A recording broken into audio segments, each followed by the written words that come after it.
Welcome students.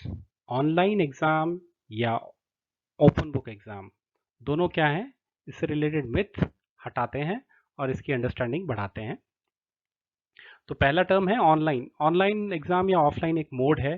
चाहे आप offline में एग्जाम देते हैं, कई बार आप ऑनलाइन मोड में एग्जाम देते हैं। जेनेरिक सिंपल भाषा में इसको समझ सकते हैं इस तरीके से। पर ये एक ट्रिकी वर्ड है ओपन बुक एग्जाम, कि जो ओपन बुक एग्जाम है, जो कन्वेंशनल एग्जाम हम हमेशा देते आए हैं, जिसमें हम कोई बुक नहीं ले जा सकते, कोई स्क्रिप्ट नहीं ले जा सकते, कुछ नोट्स नहीं ले जा सकते हैं, उससे थोड़ा अलग है कंटेक्स्ट। ओपन बुक एग्जाम में अपन बुक की हेल्प, रेफरेंस मटेरियल की हेल्प, अपने नोट्स की हेल्प ले सकते हैं। पर इसका मतलब ये नहीं है कि ये ज़्यादा ईजी है। इसमें क्या है और इसमें क्या नहीं है, वो चीज़ थोड़ी समझते हैं। और इसमें एग्जामिनर आपसे क्या एक्सपेक्ट कर रहा है, उन चीज़ों को कैसे अच्छी तरीके से लेके जाया जा सकता है, और कौन सी एबिलिटीज़ हमें, कौन सी स्किल्स और कौन सी एबिलिटीज़ हमें इसमें हेल्प करती है, उस पर हम थोड़ा फोकस करेंगे। ये जो ऑनलाइन ओपन बुक एग्ज़ाम होने वाला है आपका, उसके बारे में मैं आपको एक चीज़ क्लियर करना चाहता हूँ कि आप चाहे बीटेक के स्टूडेंट हो, बीए के स्टूडेंट हो, होम साइंस या जियोलॉजी किसी भी सब्जेक्ट के स्टूडेंट हो, जो स्टूडेंट्स, और मैं यह एंटरप्रेन्योरशिप सब्जेक्ट की बात कर रहा हूँ, कि एंटरप्रेन्योरशिप रिलेटेड आप कोई भी स्टूडेंट हो, आप ये मन से घबराहट हटा दें कि ये पहली बार कैसे होगा, क्या होगा। मैं आपको एग्जांपल्स के थ्रू सब्सटेंशिएट कराऊंगा कि थ्रू आउट सेमेस्टर हमने इसकी कुछ ना कुछ छोटी छोटी प्रैक्टिसेस करी हैं थ्रू आउट सेमेस्टर। और कोविड सिनेरियो लॉकडाउन के बाद भी और उससे पहले भी थोड़ी छोटी एग्जांपल्स में ही बता दूंगा। ज़्यादातर एग्जांपल्स मैं बीटेक के लूँगा, क्योंकि बीटेक के साथ इंटरेक्शन ज़्यादा हुआ है। और बाकी स्टूडेंट्स घबराएं नहीं। मेन चीज़ें आपको इस लेवल के प्रिपरेशन के लिए, छोटी चीज़ें कुछ आपको पहले इनपुट्स क्लास में शेयर किए हुए हैं। दूसरा इंपॉर्टेंट इनपुट ये है कि क्योंकि ये ओपन बुक एग्ज़ाम है और क्योंकि इंटरनेट भी ओपन हो सकता है, उस टाइम हम बुक भी खोल सकते हैं, सारी चीज़ें हो सकती हैं, तो इसका मतलब ये नहीं है सिंपल या इजी होगा, या फिर हम किसी तरीके से कहीं से भी कुछ भी कॉपी पेस्ट करके चीटिंग कर सकते हैं और ये बहुत ही आनंद वाला एक्सपीरियंस होगा। ये वैसा नहीं है। इसको आप गॉड गिवन अपॉर्चुनिटी समझें लर्निंग के लिए। बहुत अच्छी तरीके से लर्निंग हो सकती है अगर आप इन चीज़ों को समझें तो चलिए देखते हैं ये है क्या चीज़। तो चलिए देखते हैं ये क्या है और क्या नहीं है। ये पहली बात तो ये मेमोरी टेस्ट नहीं है आपका। नॉर्मल एग्ज़ाम में आप अपना मन में जो मेमोराइज करते हैं वो आप लिखते हैं। यहाँ पे मेमोरी बेस्ड इनपुट नहीं, पर इसका मतलब ये नहीं है कि मेमोरी की ज़रूरत ही नहीं पड़ेगी। इस पर हम अभी वापस बात करते हैं। It is aimed to gauge or measure whether you gain insights on the topic, and if so, then to what extent। आपने किस लेवल तक आपने चीज़ों को समझा है, इंटरनलाइज करा है, और जो भी टॉपिक पे आप बात कर रहे हैं या अपना आंसर लिख रहे हैं, उसमें आपकी अंडरस्टैंडिंग का लेवल क्या है, और रियल लाइफ सिनेरियो में उसको कैसे यूज़ कर सकते हैं। ये ओपन बुक है, इसका मतलब ये नहीं है कि आप कुछ भी कहीं से भी कॉपी पेस्ट कर सकते हैं बिना साइट करने के लिए, बिना साइट किए। और यस, ये सिचुएशन बेस्ड क्वेश्चंस रहते हैं, तो इसमें आप ये नहीं सोच सकते कि इंटरनेट पे टाइम डालें, ज़्यादा कीवर्ड्स डालते हैं तो एग्ज़ाम क्वेश्चन पेपर का सेम क्वेश्चन डालते हैं, गूगल में कहीं ना कहीं कुछ तो मिलेगा और जो पहले पेज में मिलेगा उसी को लगाते हैं। ये वो चीज़ें नहीं लगेंगी इसमें, राइट।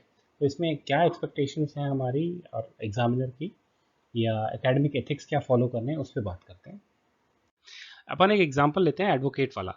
एक एडवोकेट जब अपनी आर्ग्यूमेंट्स देता है कोर्ट में, तो उसके पास में रेस्पेक्टिव वो अच्छी प्रिपरेशन किया हुआ उसको मानते हैं, जो रेस्पेक्टिव सुप्रीम कोर्ट की जजमेंट, उनके कॉन्टेक्स्ट, क्या क्या डिसीजंस रहा है, कौन कौन से लॉज उसमें एप्लीकेबल है उसके केस में, उन सारी चीज़ों की प्रॉपर लॉजिक के साथ में बात करता है वो, कि फला लॉ लगेगा, फला सुप्रीम कोर्ट की जजमेंट या फला इंटरनेशनल कोर्ट ऑफ जस्टिस की ये जजमेंट है, इसको ऐसे कॉन्टेक्स्ट में इस तरीके से ये जजमेंट दिया गया था, उसके पीछे ये लॉजिक था, ये प्रिंसिपल्स ऑफ नेचुरल जस्टिस लगाए गए हैं, इन इन कारणों से हम ये देखते हैं हमारे इस एग्जिस्टिंग केस में भी यही चीज़ें लग रही हैं, तो इस एनालॉजी के बेस पे मेरा ये आर्ग्यूमेंट बनता है कि ये डिसीजन लिया जाए या नहीं लिया जाए, राइट।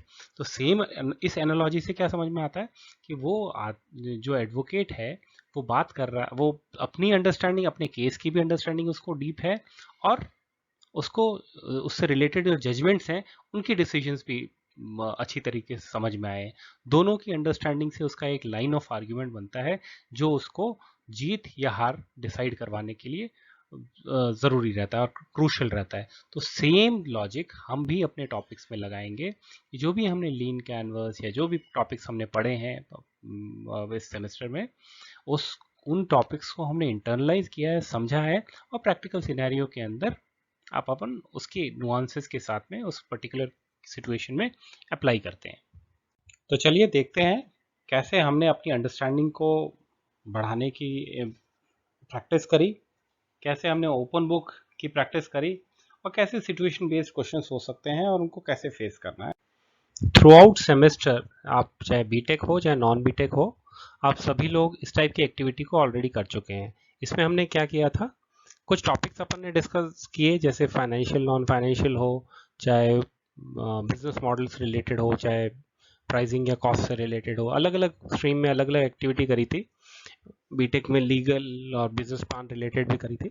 जब हमने टॉपिक पढ़े, चाहे वो ऑनलाइन क्लास में पढ़े हो चाहे ऑफलाइन क्लास में, टॉपिक डिस्कस करने के बाद में उसको हमने ओपन कर दिया सभी के लिए। इंडिविजुअली आप लोगों ने अपनी अपनी अलग अलग रिसोर्सेज से रिसर्च करी, उन टॉपिक्स को एक्सप्लोर किया, उनसे रिलेटेड जो क्वेश्चंस थे उनको आपने एग्जामिन किया, सब्सटेंशिएट करा, और आपने अपनी अपनी एंट्रीज डाली। इसमें मैं आपको ये नहीं कह रहा हूँ कि आपके इस ऑनलाइन एग्जाम में भी इसी टाइप की गूगल का स्प्रेडशीट या क्वेश्चनर आएगा, या टाइप करने के लिए आएगा या लिखने के लिए आएगा।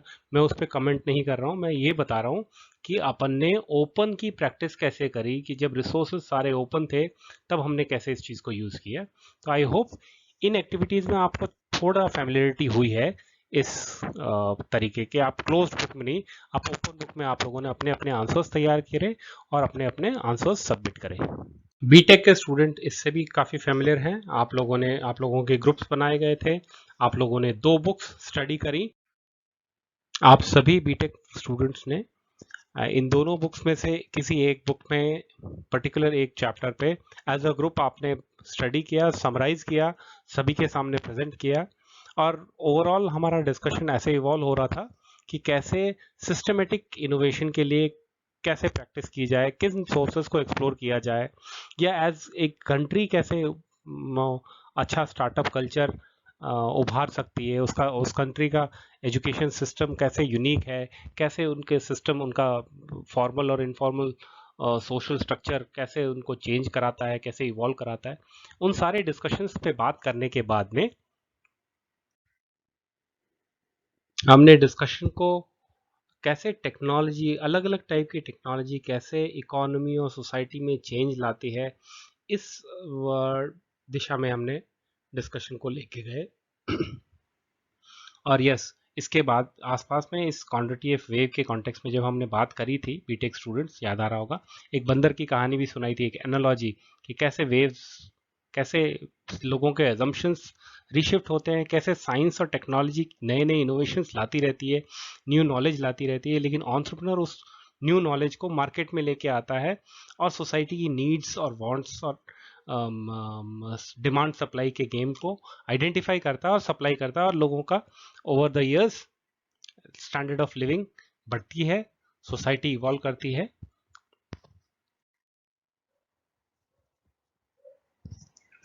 और बीटेक स्टूडेंट्स, ये सब करने के बाद में मैंने आपके साथ में ये क्वेश्चन, जो पिछले आपसे सीनियर बैच में पीरियोडिकल 1 में ये क्वेश्चन आया था, उसको अपन ने डिस्कस किया था कि कैसे एक कॉन्टेक्स्ट आता है और उस कॉन्टेक्स्ट के बेस पे एक क्वेश्चन आता है, और इसको आप डिस्कस करें, इसको समझाएं।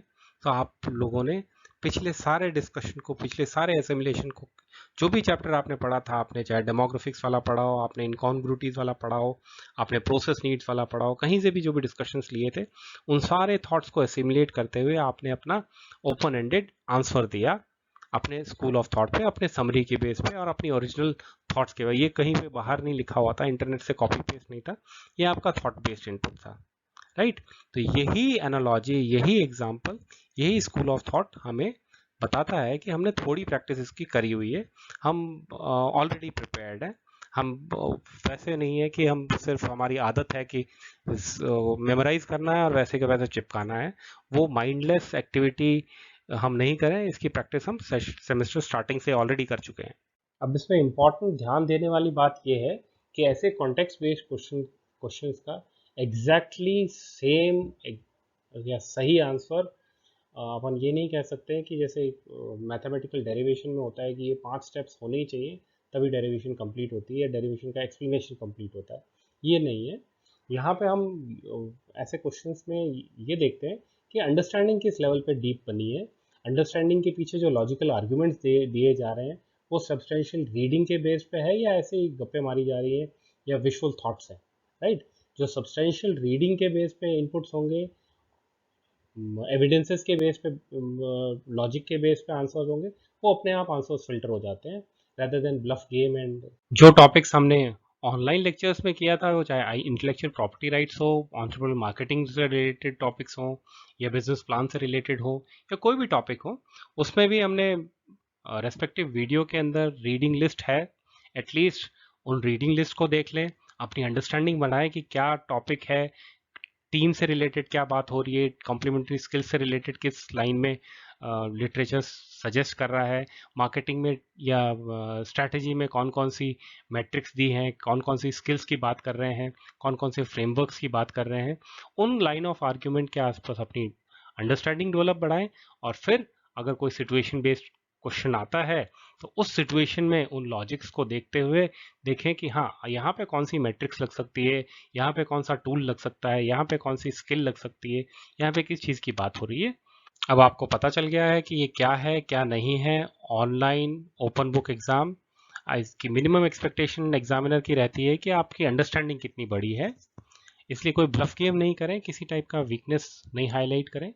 एकेडमिक एथिक्स को, कि आपने किसी की डेफिनेशन ली है, कहीं से कुछ बोरो किया है मटेरियल, तो उसको रेफर करें कि मैंने ये चीज़ यहाँ से समझी, मैं इसकी डेफिनेशन लिख रही हूँ मार्केटिंग की, या ये चीज़ इस जगह पे रेफर्ड है, उतना लिख के अपने मेन लाइन ऑफ आर्ग्यूमेंट को डेवलप करें। वो वीविंग, वो आपका यूनिक स्कूल ऑफ थॉट और आंसर में जो एक्सपेक्टेड है, उन चीज़ों को समझने की बारीकी वो नज़र तैयार करें। And enjoy the exams, all the best.